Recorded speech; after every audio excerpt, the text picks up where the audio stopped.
everybody, I'm Jonna from One Pip Wonder, and today I want to share with you some of my favorite defensive games.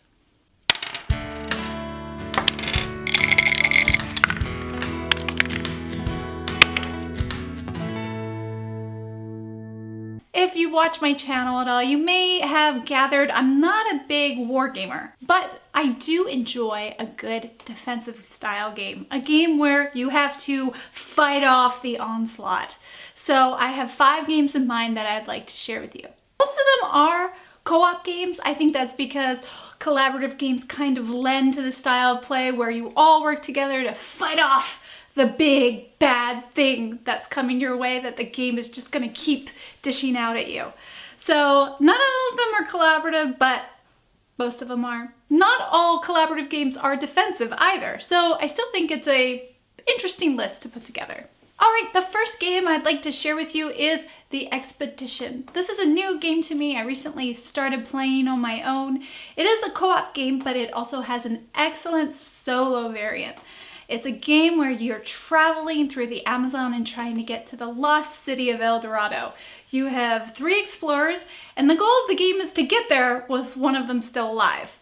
That sounds easy, but you are being dealt a constant... That's bad. Hookworm!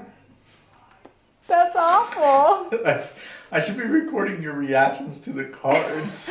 Bugs and disease and animal attacks and dehydration and all sorts of terrible things. Every single card you play is gonna have something you're gonna have to deal with. I haven't won yet. My husband's been playing it for a long time. He wins on occasion. It is a difficult game, but it's very fun, very engaging, and it keeps you wanting to come back for more because it is simple setup. There isn't a whole lot to deal with, so you can just go boom, boom, boom, boom, boom, and keep at it, and eventually you might get to the city. I also really enjoy the oversized cards in this game, and the overall production of the expedition is just top-notch. It's a delight to play, even if it makes you feel like you're just doomed from the beginning. My number 2 game I wanted to share with you is, I forget, not a collaborative game, it's a toe-to-toe 2-player. It's called Star Realms. It's a card game where you each are drawing cards and you're building a mighty deck. And it is like sci-fi, space themed. You're attacking your opponent and they are constantly attacking you. You have to set up outposts and shields to protect yourself and just try to cause as much damage as you can without going down yourself. So it very much has that like battling defensive feel throughout the entire game.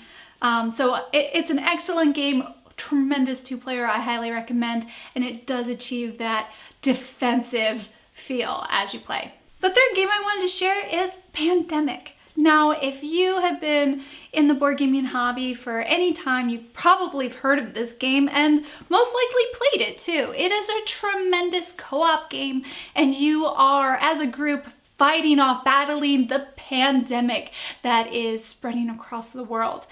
And you have a deck that you're going through, and it escalates and bad things happen as you try to keep the virus from spreading, jumping from nation to nation. So again, it just, you're just in the battle, in the midst of it, and it builds to a very intense climax. So definitely Pandemic achieves that defensive feel. You really have to fight off that virus together to get through it. So my number 2 for defensive games is XenoShyft Onslaught, or as I saw someone mention in comments one time, XenoShyft Slaughter, because that's kind of what happens. So it's a card game, a deck builder based off of the movie Starship Troopers. So they're giant, they're alien, they're seriously, and they just cut through your troops like butter. It is the most brutal game I've ever played, but it is just a card game. It's a deck builder, so it goes quickly, which makes it enjoyable to play even though you just get like destroyed every single time. I've played it like probably 8 times with my husband at a 2-player game. Never won, never ever once. My husband played it a couple times solo. I think he won once by the skin of his teeth. It is just, like I said, it is brutal, but it is fun. It makes you want to come back for more. It makes you want to try a little harder. The problem is they just escalate. They start out super hard and they get harder and harder and harder. As far as a defensive game, it is like one of the best, and it is fun. I'm a fan of the crazy sci-fi wacky movies, so definitely fits in that theme. Yeah, XenoShyft, Onslaught. If you're looking for something that's really difficult, go for it, because you will, yeah. And I saved the best for last for this little list. My favorite defensive game is Spirit Island. It's just the best. It's a game where you are playing as these like spiritual entities that are guarding this beautiful island, and there are invaders coming in to colonize your island. And you are working together with the other spirits to cause damage, cause fear, and get these guys off your island. But the thing is, as spirits, you start off weak. And it's not until about halfway through the game that you really built your deck of cards and you've kind of opened up your spirit. You have more energy to work with and more cards to play at that point, that you can really kind of dig in and beat them back. So you really have to hold it together, and you are on the defensive for most of the game.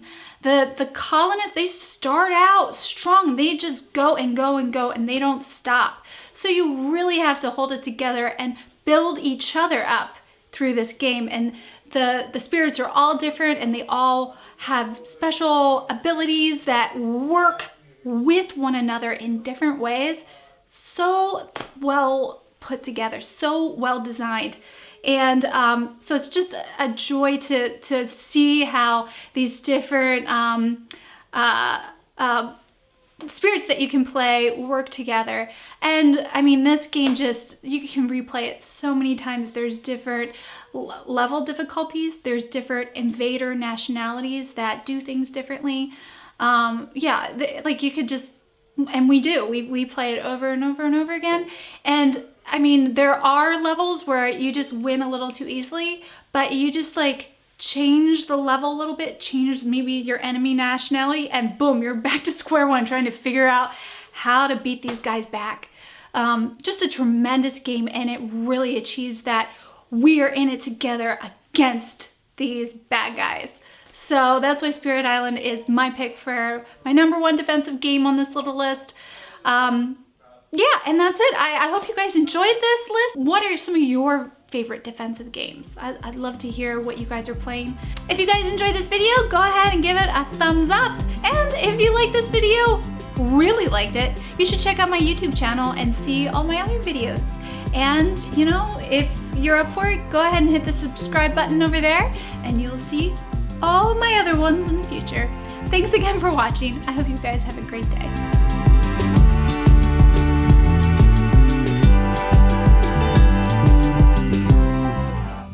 Oh yeah, if I have that, I can go a little further. Then she's dead.